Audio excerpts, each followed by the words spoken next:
आप सभी का एक बार फिर से बहुत बहुत स्वागत है आप सभी का आपके अपनी यूट्यूब चैनल जॉसपुर में। और देखिए ये साइंस मैराथन जो क्लास चल रही थी ये उसका पार्ट 2 है और हो सकता है कि इसके ऊपर पार्ट एक और नेक्स्ट है पार्ट 3 करके। तो चलिए फिर बिना किसी देरी के वीडियो को स्टार्ट करते हैं। अगर आपने अभी तक पार्ट 1 वाली वीडियो को नहीं देखा है तो पार्ट 1 वाली वीडियो को जाकर ज़रूर देखिए, चैनल पर विजिट कीजिए, प्ले लिस्ट मिलेगा, आप वहाँ पर जाकर ज़रूर देख सकते हैं। तो चलिए क्वेश्चन को आगे बढ़ाते हैं और मैं कोशिश करूँगा इस वीडियो को भी वही कम से कम 20 से 22 मिनट में ख़त्म करने का। तो चलिए स्टार्ट करते हैं। तो यहाँ पे पहला क्वेश्चन हो जाता है, निम्नलिखित में से कौन सी प्रदीप्ति की एसआई इकाई है, यानी कि प्रदीप्ति इल्यूमिनेंस की एसआई यूनिट है। तो इसका सही आंसर हो जाएगा ऑप्शन नंबर 2, यानी कि लक्स जो है प्रदीप्ति या फिर है ना इल्यूमिनेंस जिसको आप लोग बोलते हैं उसके लिए एसआई यूनिट है। किसी क्वेश्चन को लेकर अगर आपको डाउट होगा तो कमेंट्स में कमेंट ज़रूर करिएगा। मैं इस चीज़ को बार बार रिपीट नहीं करूँगा, मैं कोशिश करूँगा 20 से 22 मिनट में जितने भी ज़्यादा क्वेश्चन हो सकते हैं हम इस वीडियो के दौरान कवर करेंगे।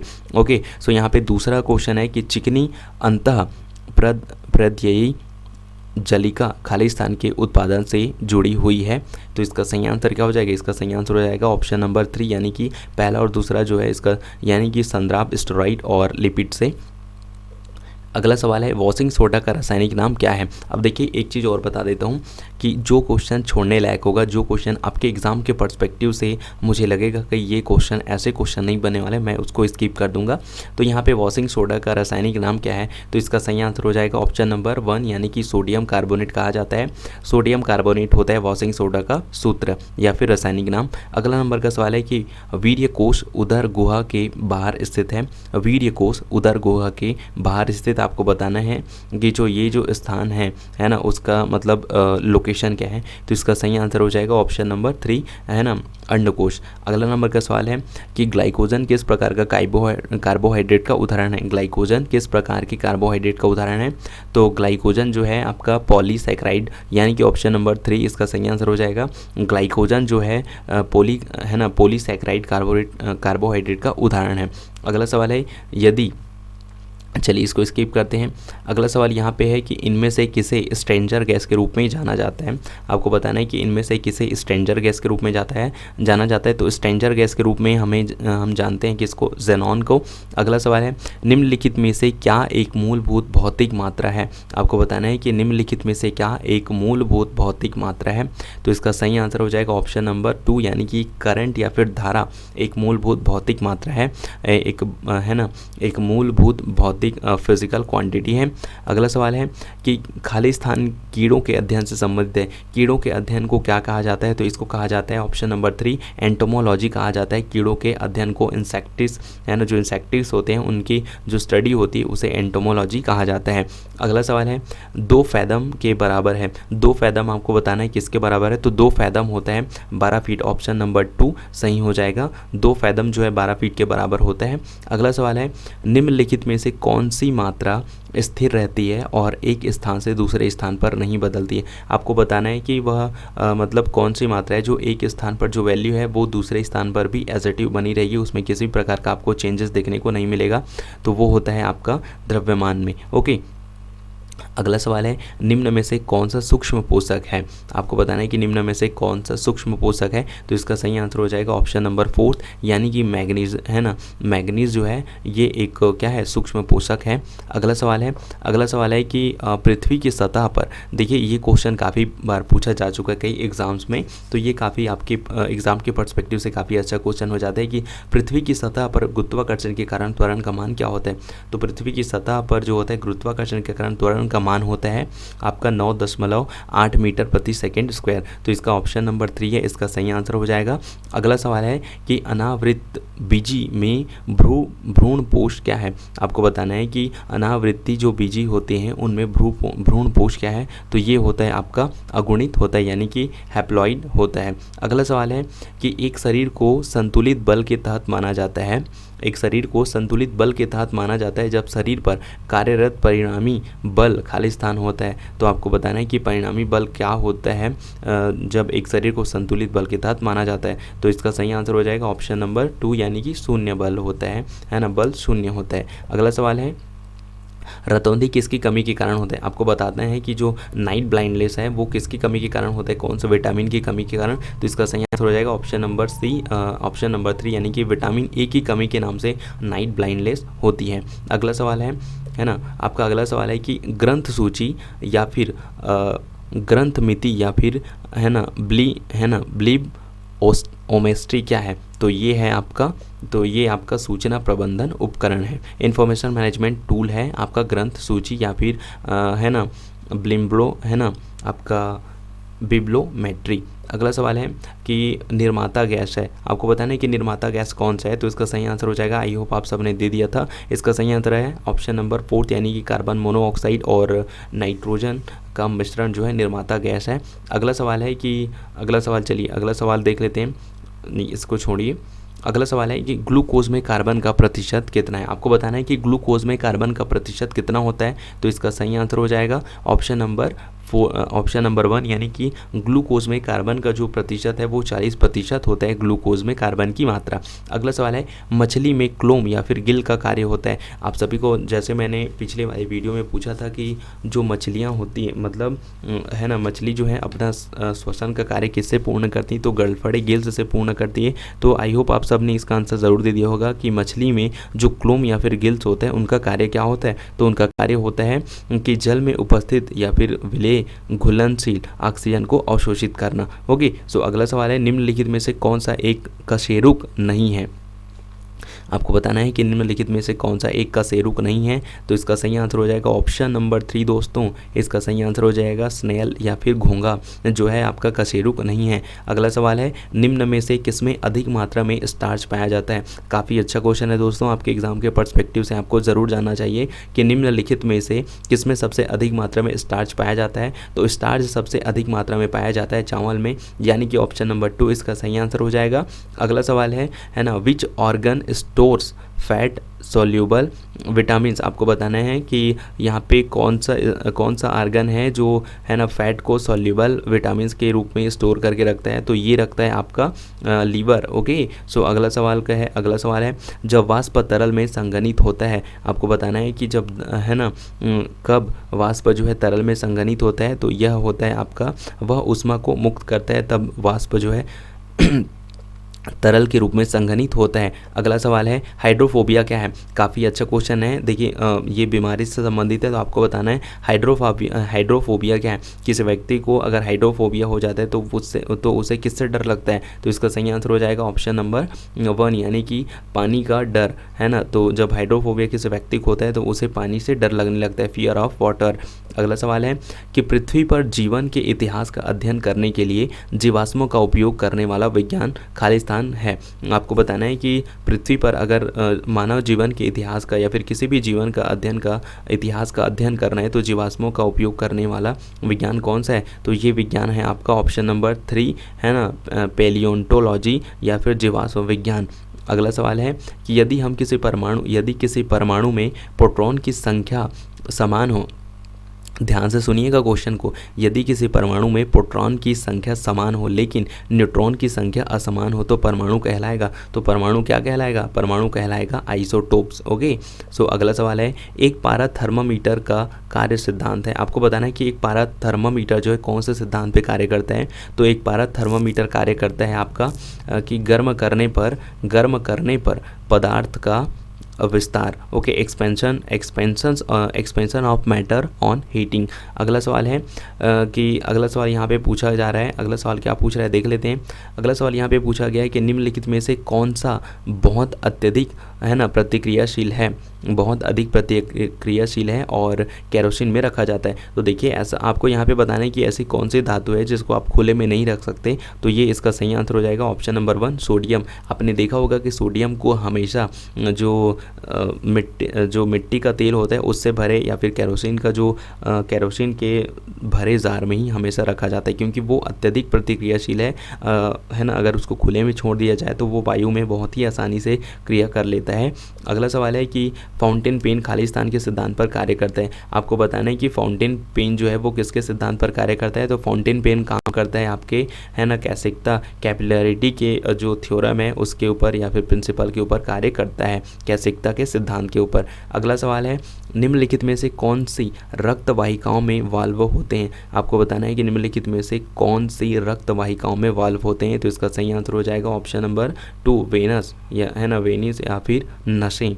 अगला सवाल है, जब दो प्रतिरोध समांतर में जुड़े होते हैं तो उनमें क्या होता है? तो जब दो प्रतिरोध समांतर में जुड़े होते हैं तो उनमें क्या होता है? तो उनमें होता है समान विभव अंतर होता है, यानी कि सेम पोटेंशियल डिफरेंस। ओके, सो अगला सवाल है, मरकरी की परमाणु संख्या क्या है? आपको बताना है कि मरकरी की परमाणु संख्या क्या है। अब देखिए बहरहाल क्या होगा, मैं तो मरकरी की परमाणु संख्या का जवाब आपको दूंगा, लेकिन आपको बताना है कि मरकरी, है ना, मरकरी का जो आपको बताना है कि मरकरी का सिंबल क्या होता है ना, हम लोग उसको किससे शो करते हैं। तो इसका सही आंसर हो जाएगा ऑप्शन नंबर 2 80, यानी कि मरकरी का जो परमाणु संख्या है वो होता है आपका 80। अगला नंबर का सवाल है कि मानव शरीर में रीढ़ की हड्डियों की नसों की संख्या क्या होती है? आपको बताना है कि मानव शरीर में जो रीढ़ की हड्डी होती है उनमें नसों की संख्या कितनी होती है? तो उनमें होता है ऑप्शन नंबर 2, यानी कि 31 जोड़े होती है नसों की संख्या।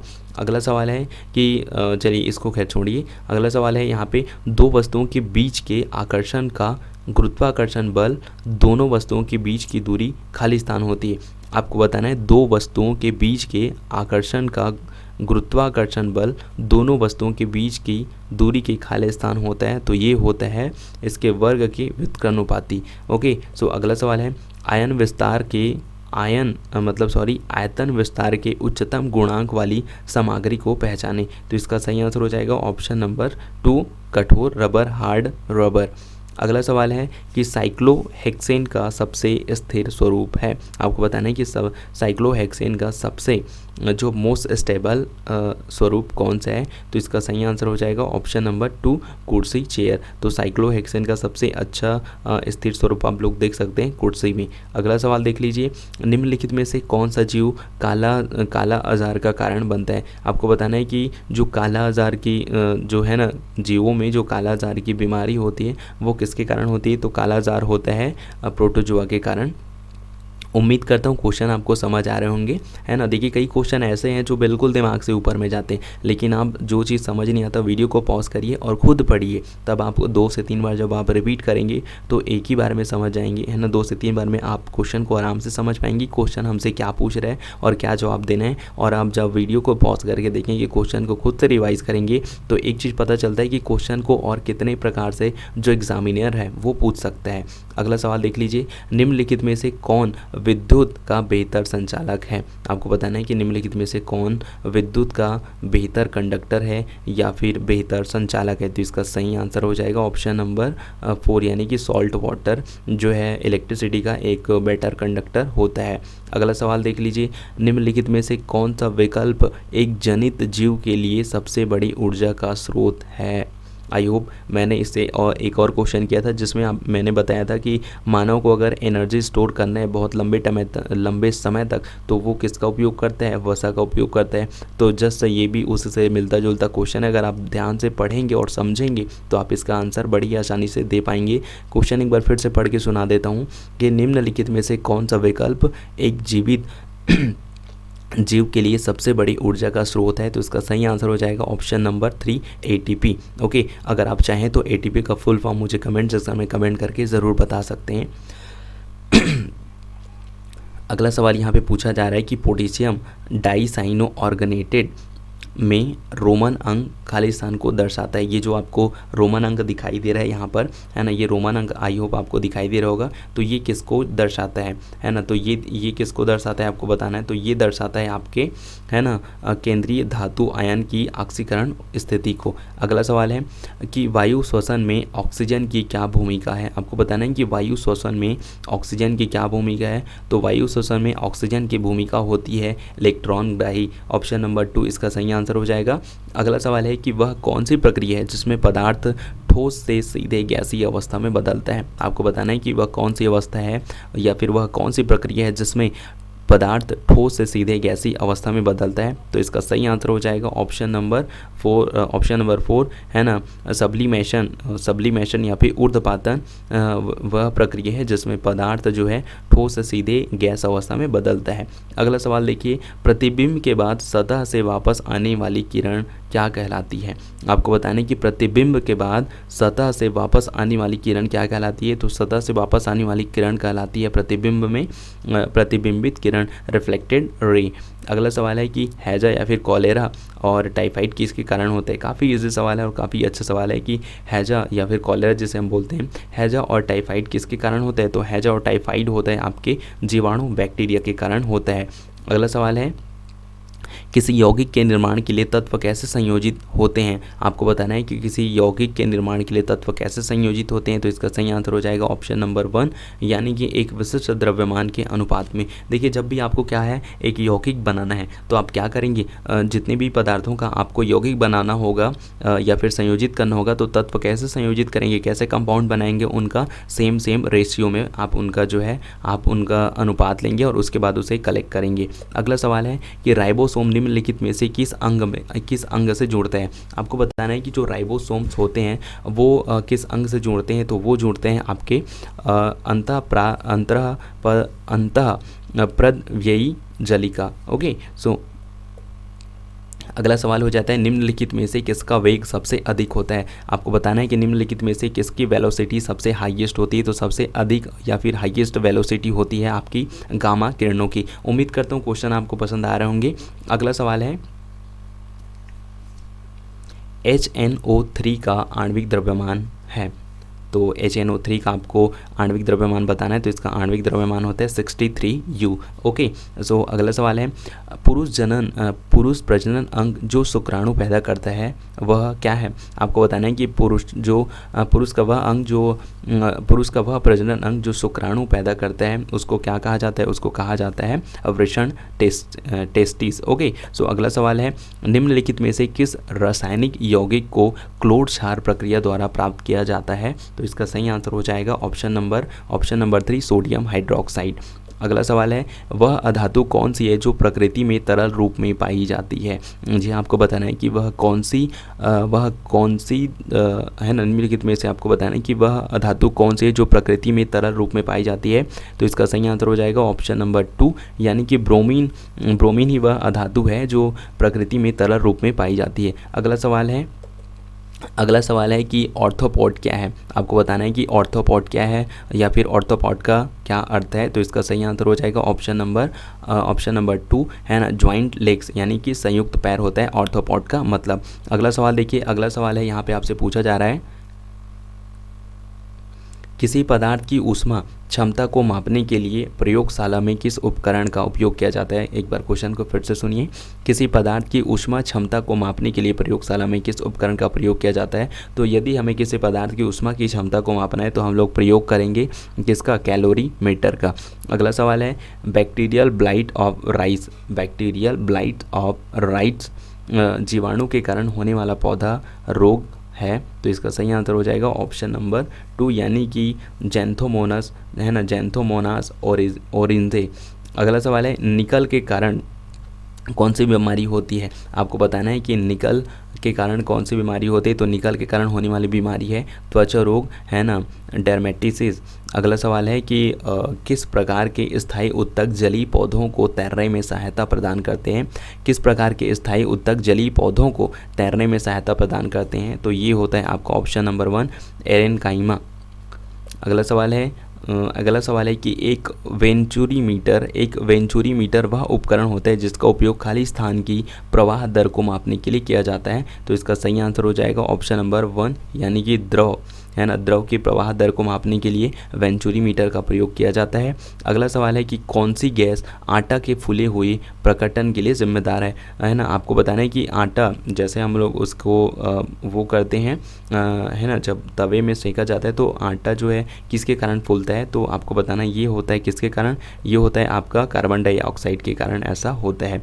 अगला सवाल है, किस अम्ल को म्यूरिएटिक अम्ल भी कहा जाता है ना। आपको बताना है कि किस अम्ल को म्यूरिएटिक अम्ल कहा जाता है, तो वो कहा जाता है आपके हाइड्रोक्लोरिक अम्ल, यानी कि ऑप्शन नंबर 2 इसका सही आंसर हो जाएगा। अगला सवाल देखिए, अगला सवाल है कि एक तत्व के नाभिक में 15 प्रोटॉन और 22 न्यूट्रॉन है, तो इसकी द्रव्यमान संख्या क्या होगी? तो इसकी द्रव्यमान संख्या हो जाएगी ऑप्शन नंबर 2 37। ओके, तो अगला सवाल है, चरखे की कताई मुख्य रूप से खाली स्थान बनाने के लिए किया जाता है। चरखे की कताई, आपको बताना है कि चरखे की कताई मुख्य रूप से खाली स्थान बनाने के लिए किया जाता है, तो इसका सही आंसर हो जाएगा ऑप्शन नंबर 2, यानी कि रेशों से सूत बनाने के लिए चरखे की कताई का उपयोग किया जाता है। अगला सवाल है, एक स्वस्थ वयस्क व्यक्ति के मुंह में अग्र चरवर्णक यानी कि प्रीमोलर दांतों की कुल संख्या कितनी होती है? आपको बताना है कि एक स्वस्थ व्यक्ति के मुंह में जो प्रीमोलर दांतों की संख्या कुल कितनी होती है, तो ये होती है भाई आपके 8। ऑप्शन नंबर 3 इसका सही आंसर हो जाएगा। अगला नंबर का सवाल है कि उत्प्लावक उत्प्लावक बल का परिमाण क्या होता है, खाली स्थान पर निर्भर करता है। आपको बताना है कि उत्प्लावक बल का जो परिमाण होता है वो किसके ऊपर निर्भर करता है, तो वो निर्भर करता है आपके द्रव के घनत्व पर। अगला सवाल है, लार में एक पाचक एंजाइम एमाइलेज निम्नलिखित में से किसका पाचन शुरू करता है? आपको बताना है कि लार में जो एक पाचक एंजाइम पाया जाता है जिसे लार एमाइलेज कहा जाता है, तो आपको बताना है कि वो किसका पाचन शुरू करता है, तो वो पाचन शुरू करता है कार्बोहाइड्रेट्स का।